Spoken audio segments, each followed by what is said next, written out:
Hello YouTuber family, કેમ છો? સૌને ગુડ મોર્નિંગ, જય શ્રી કૃષ્ણ. જમવા બેઠી છો. હું સવારે લગભગ 6 વાગે માં ટ્રેન આવી ગઈ હતી, બરાબર. અને લાગી તો બરોબર ની ભૂખ, કારણ કે કાલે વળી હતો હું ઉપવાસ, મારો ઉપવાસ હતો ને, ભૂખ્યો રહેતો. બધું આપણે બધું પૂરી શાક બનાવી દો સરસ મજાનું.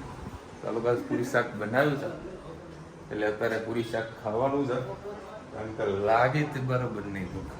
બપોર સુધી રાહ જોવા એવી હતી નહીં. અને કઈ કાલથી વરસાદ ચાલુ છે મહેસાણામાં. કાલથી વરસાદ ચાલુ હોય ને. શું બનાવવું હોય? દાલ બફા ગઈ. કેમ? હા, અચ્છા. તો હવાર સુધી વરસાદ ચાલુ છે. કેવો રીમઝીમ વાળો. બોમ્બે જેવો વરસાદ અહીંયા એવડા ના પડે, મુહૂર્ત વગરનો. અને આ બોમ્બેનો હળવો લઈ જાઉં છું. અને મસ્ત પૂરી સબ્જી, હા, મરચાં છાસ. જો આ ધનવી કેવી જીત કરે જુઓ ખાલી. પૈસા લઈ જાઓ ને મેંગો ડોલી અપાવો. કયો ઓરસિયલ બનાવે? કાલે બાજુવાળી છોકરીને કે મને છે ને પાવભાજી ખવડાય બપોરે 2 વાગે. અને બધી જગ્યાએ ફરમાઈશો જ કરે આ રહી. મારે આ ખાવું, એટલે 100 રૂપિયા કોને જોડાય? એ ખોટી નોટ વટાવા જાય મારે. જય શ્રી કૃષ્ણ. સૌને મારા સવારના રસોડામાં આપનું સ્વાગત છે. આજે બજારમાં મળતી એવી બટાકાની સબ્જી અને પૂરી જે આપણે બહાર ખાતા હોઈએ છીએ, તેલ નાખ્યું છે, રઈ નાખ્યું છે. રઈ આપણી તતરી ગઈ છે. આના અંદર કસૂરી મેથી, વલિયારી, લવિંગ, 1 તજનો ટુકડો, તમાલપત્ર, કડી પત્તા અને લાલ મરચાં નાખી સાથે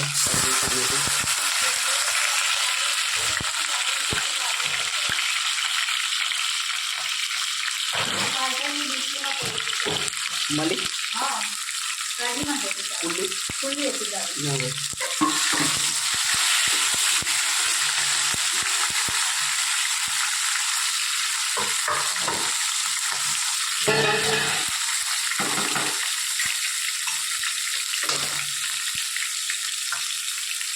મસ્ત આપણે વઘારતો જઈએ, સાથે સાથે મસાલા પણ કરી દઈએ.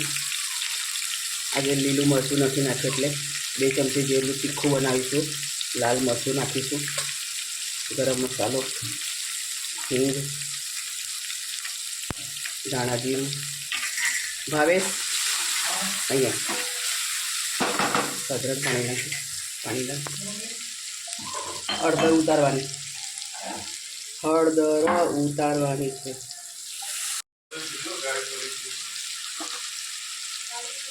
સાધારણ મસાલા આપણો બળી ના જાય, ખાટું પાણી નાખીશું. બટાકા બોઇલ કરેલા છે, આપણે નાખી દઈએ.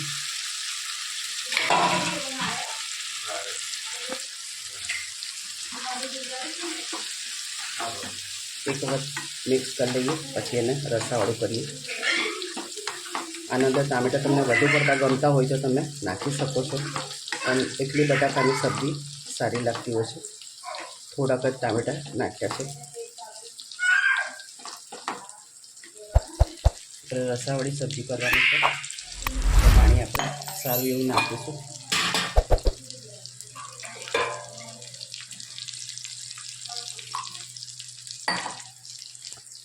મીઠું બનતા સુધી નાખ્યું નથી, તો સ્વાદ અનુસાર આપણે મીઠું પણ નાખી દઈએ.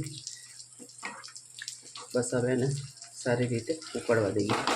તમારી પાસે દાણા પડ્યા તો દાણા નાખી શકો છો. કોમેન્ટમાં ચોક્કસથી કહેજો અમારી સબ્જી તમને કેવી લાગી. અડીસ નહીં ચાલ ત્યાં બેસી જા, બાજુ ચાલ બેસી જા. તું દે મારું દેડકું. ચલો ભાઈ, સવારે સબ્જી બનાવી હતી ટોપ લેવલની પૂરી, અને આ ચોળી બટાકાનું શાક બનાવ્યું રીંગણા નાખીને. કૂણા કેવા રીંગણા? કૂણા. જોજો આ કઈક કરશે. જોજો. હા ભાઈ, જોજો અમને. અરે આજે પૂરી શાક બનાવી દઉં ને, બહારના જોતે સુપર બધો મોજ આવી ગઈ. પેટ ભરીને ખાધું સવારમાં. જો ભાઈ હું આ 2 દિવસ જે બોમ્બેમાં જે ચાલ્યો છું અને મારી જે હાલત થઈ છે જુઓ, આ ફૂલ્લા પડી ગયા છે ચપ્પલ પહેરીને. સારું તો મેં બૂટ લીધા નહીં, કારણ કે વરસાદમાં મારી વધારે હેરાન થઈ જાત. અને આજે તો મને ચાલવામાં પણ એવી તકલીફ પડી રહી છે, ચાલી જ નહીં આપતો પ્રોપરલીમાં. આખું પગ મારો દુખાય છે અત્યારે. તને એવું થયું તું? તું તો બૂટ પહેરે બેટા. જો આમાં હિતને પણ આવું કંઈક થાય જે એના પરમાં ધનવી હોત ને, ધનવીએ ખોલીને બતાવી, ધનવીને કંઈક ના કંઈક તો તકલીફ થાય જ છે. એવું થયું ને? હા ભાઈ સાહેબ, અત્યારે વળી મારે જવાનું હતું ફેરમાં બપોર પછી ભાઈ કેન્સલ કરી. મેં તો કાલે અમદાવાદ ચાલુ કરું ઓફિસ, તો પહેલાં ફેરમાં જતો હોઈશ, બરાબર. એના પછી અમદાવાદ ફેરનું બી કામ પતાવવાનું, કારણ કે અમદાવાદમાં બી સોરી ગાંધીનગરમાં બી એક ફેર છે ને ગાર્મેન્ટમાં. અને અત્યારે વળી આ બબુડિયાને મૂકવા જવું છે ટ્યુશન. જય શ્રી કૃષ્ણ સૌને, મારા સાંજના રસોડામાં આપનું સ્વાગત છે. આજે આપણે બનાવીશું આલુ પરોઠા. તો આલુ પરોઠાનો મસાલો આપણે કેવી રીતે બનાવવાનો છે એ તમારી સાથે રેસીપી શેર કરું. ઘણા આપણી સાથે નવા યુઝર્સો જોડાયા હોય એટલે આપણને એમને માહિતી મળે. અને અંદર એકલા લીલા મરચાં નાખેલા છે, થોડી હળદર, હિંગ, ધાણા જીરું, ગરમ મસાલો, આના અંદર કસૂરી મેથી, વલિયારી, કઢી પત્તા અને આમચૂર પાવડર. હવે ગેસ આપણે બંધ કરી દઈશું. સાધારણ મસાલો શેકાય એટલું જ નાખવાનું છે, સ્વાદ પ્રમાણે મીઠું.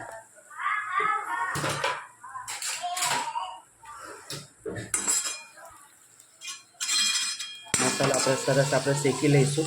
અને મેં આમચૂર પાવડર નાખ્યો છે, તમારે લીંબુનો રસ નાખવો તો લીંબુનો રસ નાખી શકો છો. આના અંદર કસૂરી મેથી નાખવાથી ખૂબ જ ટેસ્ટી થાય છે આલુ પરોઠા, ચોક્કસથી નાખજો.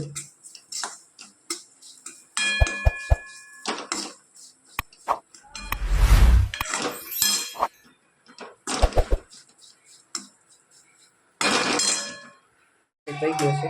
હવે જે બટાકા આપણે બોઇલ કરી રાખ્યા હતા એને મેશ કરી દીધા છે. હવે મિક્સ કરી લઈએ. આપણે મસાલો સરસ મિક્સ કરી લીધો છે, કારણ કે એક હાથે મોબાઈલ પકડીને મારાથી મિક્સ નહોતો થતો, એટલે મારે બંધ કરીને અને મિક્સ કરવો પડે. એકદમ ટેસ્ટી થયો. 2 જ લીલા મરચાંમાં એકદમ મસાલો પણ મસ્ત થયો છે, અને ફુદીનાની ફ્લેવર એટલી મસ્ત લાગે છે. તમે ડુંગળી ખાતા હતા, અંદર ડુંગળી પણ નાખી શકો છો, ખૂબ જ ટેસ્ટી થશે. બસ હવે આપણે મસાલો આપણો તૈયાર થઈ ગયો છે. હવે મેંદાનો લોટ બાંધી દઈએ. જો આ વાગેલું ને એમાં દબાવશે એ દુખાય ગોડી. આખો રિક્ષાના 2 બાજુ ખુલ્લા પડી ગયા ને આખો પગ એવો દુખાઈ રહ્યા છે ને. અને આ 2 જણા કે તો પાપા ચાલો મસ્તી કરી ગયા. હા બેટા,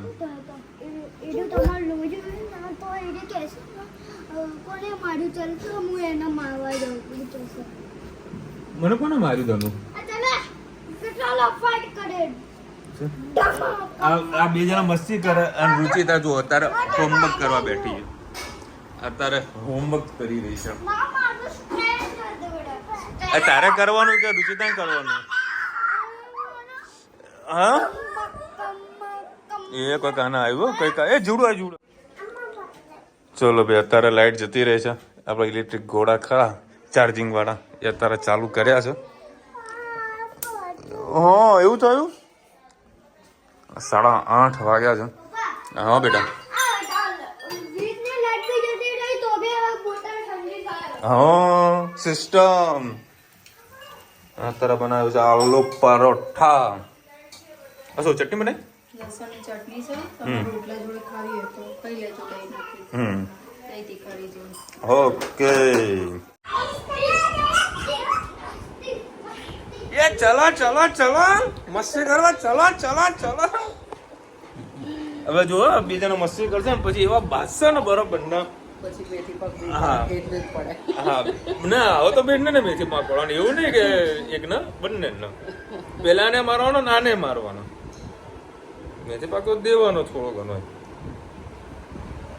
વિશાલભાઈ જય શ્રી કૃષ્ણ. એટલે તો બોમ્બેની માયા જ છે એવી છે. ભલભલાને અચંબિત કરી નાખે. બોમ્બેનો વરસાદનો અનુભવ થયો કેવો લાગ્યો જોરદાર લાગ્યો. બોમ્બેનો વરસાદનો કદી ભરોસો કરવો નહીં, ગમે ત્યારે આવો ગમે ત્યારે જાય. ખુશ રહો. તમારા શર્ટિંગનું ફેબ્રિક ટ્રીક ખૂબ સરસ છે. હા બેન, આમાં કેવું છે, અમુક વખતે ફેબ્રિકમાં થોડુંક ડાઉટ મને લાગ્યો કે ભાઈ, કારણ કે આમાં શું હોય છે, એ લોકો અમુક વખતે સેમ્પલમાં કાચું કપડું બતાવતા હોય છે, જેને ગ્રે કહેવાય. એટલે કાચું કપડું એમાં એકચ્યુઅલમાં ફીલ જે આપણને ફેબ્રિકની આવી જોઈએ ને, બરાબર, એ પકડમાં નથી આવતી. એટલે મને 100% ડાઉટ હતું કે ભાઈ પોલિસ્ટર છે, બરાબર. તો છતાં આપણે સરગાઈને ચેક પણ કર્યું તો મેં પોલિસ્ટરનો કોઈ દાણો ના દેખાયો, બરાબર. તો છતાં મેં એમના જોડેથી યાર્ડેજ લઈ લીધું છે. હવે કાલે તો હું જવાનું છું અમદાવાદ, ગાંધીનગરમાં ફેર છે, બરાબર. જે બોમ્બેનો જે ફેર હતો ને એવો ગાંધીનગરમાં છે, અમદાવાદવાળાનો, બરાબર. તો પેલા ફેરમાં જઈશ, ત્યાંથી હું મારા કારખાનામાં જઈશ, અને કારખાનામાં જઈશ પછી આનું હું સેમ્પલ પીસ રેડી કરાવીશ. સેમ્પલ પીસ રેડી કરાવીશ, વોશિંગ કરાવીશ, ઘરે 5 વખત ધોવાશે, એના પછી હું રિઝલ્ટ જોઈશ, એના પછી હું ફેબ્રિક લખાવીશ, જેથી કરીને મારા કોઈ કસ્ટમરના જોડે રોંગ પ્રોડક્ટ ના જાય, બરાબર. તે વસ્તુ આપણે ખાસ ધ્યાન રાખતા હોઈએ છીએ, કારણ કે એકાદ જો એન્ટ્રી કદાચ ખોટી બનાવી નાખે તો નુકસાન વધારે આવે, અને પ્લસ નામોસી પણ ખરાબ થાય. એટલે નામોસી ખરાબ તો આપણે કામ નહીં જ કરવાનું.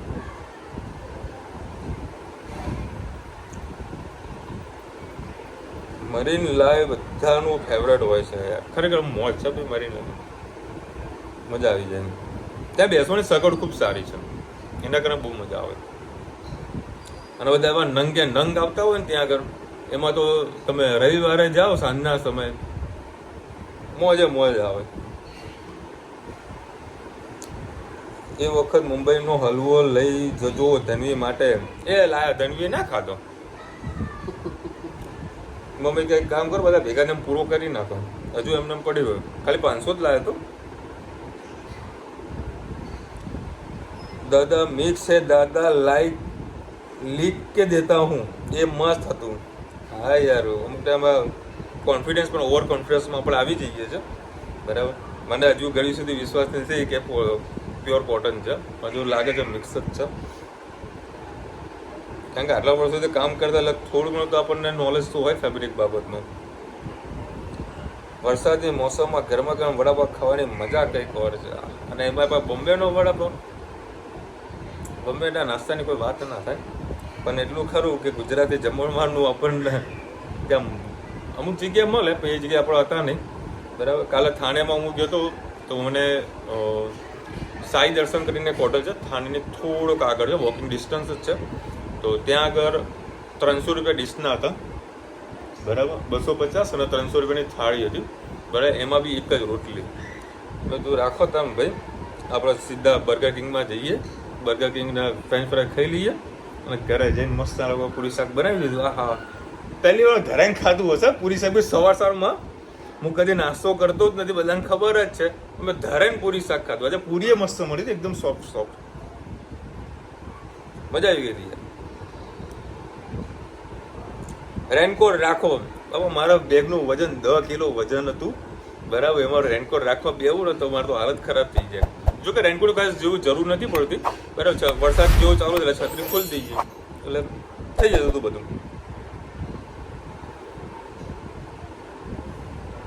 હલકાબેન લખી રહ્યા છે, બ્રેડ ઉદલા સરસ મળે છે, ખીચા પાપડ બી મસાલા વાલા. હા, એ આઈ થિંક કદાચ બાંદ્રા બાજુ કે બોરીવલી પાસે એક છે, ત્યાં આગળ ખીચા પાપડ બહુ સારા બને છે.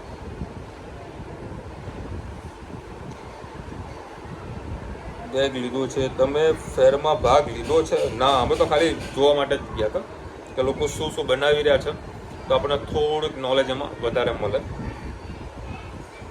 જય શ્રી કૃષ્ણ. આવું હોય તો ટ્રેનમાં પહેલી વાર જોયું, મોજે મોજ. આવું હોય ટ્રેનમાં પહેલી વાર જોયું. ચાલો વિશાલભાઈ, રુચિતાને લઈને વલસાડ તિથલ ચોક્કસ આવજો, દરિયો બહુ જ મજા આવશે, હું લઈ જઈશ. હા દેવ્યાબેન 100%. હમણાં 3-4 દાડામાં મતલબ પહેલી 1 થી 5 મારી માઉન્ટ આબુનો પ્રોગ્રામ ગોઠવેલો હોય, બરાબર. આ લોકોને પુણ્ય ગોળ હાલીને રાખેલું હોય, બરાબર. તો વળી 1 થી 5 માઉન્ટ આબુ જવાનો પ્રોગ્રામ છે ને, પેલા માઉન્ટ આબુ ફરાવી લઈએ. દિવાળી પછી આપણે આવીશું તમારે ત્યાં આગળ. ભાઈ કાંદીવલીમાં રહું છું, ગોરેગાંવ ખાલીથી કાંદીવલી નજીક છે, તો આવજો ઘરે. ઘણા બધા આપણા સબસ્ક્રાઈબરનો ફોન આવે તો કે વિશાલભાઈ આટલા હેરાન છે તો અમને ફોન તો કરવો જ તો બધું ક્યાં બધાને હેરાન કરવા બેસી એટલે ભાઈ ભગવાન બધું કામ થઈ ગયું કમ્પ્લીટ એટલે પણ કોઈ જાજુ હેરાન ના થયો અને મેં ખરેખર બહુ સારું ડિસિઝન લીધું કે મેં તત્કાલની ટિકિટ કરાવી લીધી અને આજે આવી પણ ગયો હું કારણ કે આજની તારીખમાં બોમ્બેમાં ખૂબ સારો એવો વરસાદ પડી રહ્યો છે કલ્યાણ ને બધે કલ્યાણ ને થાણેમાં બરાબર હમણાં મારે એક ભીવંડી તમને ફોન આવ્યો હતો વિશાલભાઈ અહીંયા જોરદાર વરસાદ છે અને જોરદાર ટ્રાફિક છે એટલે આપણે રાઈટ ટાઈમે નીકળી ગયા હતા હવે હજુ આવવાનું થશે પણ થોડો સમય લાગશે ને ક્યારે આવીશું હજુ નક્કી નથી જો કાલે અમદાવાદમાં ફેર જવાનું છે અને કોઈ બી ગાર્મેન્ટનું કામ કરતા હોય તો ખાસ મુલાકાત લેજો 25, 26, 27 તારીખ છે એટલે ગુરુ શુક્ર શનિ ગાંધીનગર હેલિપેડ ગ્રાઉન્ડ છે ત્યાં આગળ એક્ઝિબિશન છે બરાબર છે શર્ટનું જીન્સનું કિડ્સનું લેડીઝ વેરની બધી આઇટમો ત્યાં તમને હોલસેલમાં બધા વેપારીઓ ત્યાં ડિસ્પ્લે કરતા હોય છે તો તમને સારા એવા કોન્ટેક્ટ તમને મળી જશે તો ખાસ વિઝિટ કરજો કાલે જવાનું તેનો વિડીયો પણ હું બનાવવાનું છું નાનો મોટો એક વ્લોગ બનાવીશ જોજો ચલો મળીશું નવા વિડીયો સાથે નવા મોજ મસ્તીની સાથે ત્યાં સુધી અમને આપો રજા જય હિન્દ ભારત માતા કી જય અને વિડીયો ગમે તો ફટાફટ લાઈક કરો શેર કરો સબસ્ક્રાઇબ કરવાનું ભૂલતા ને રાધે રાધે જો મસ્તી રોતન બગાસો હા યાર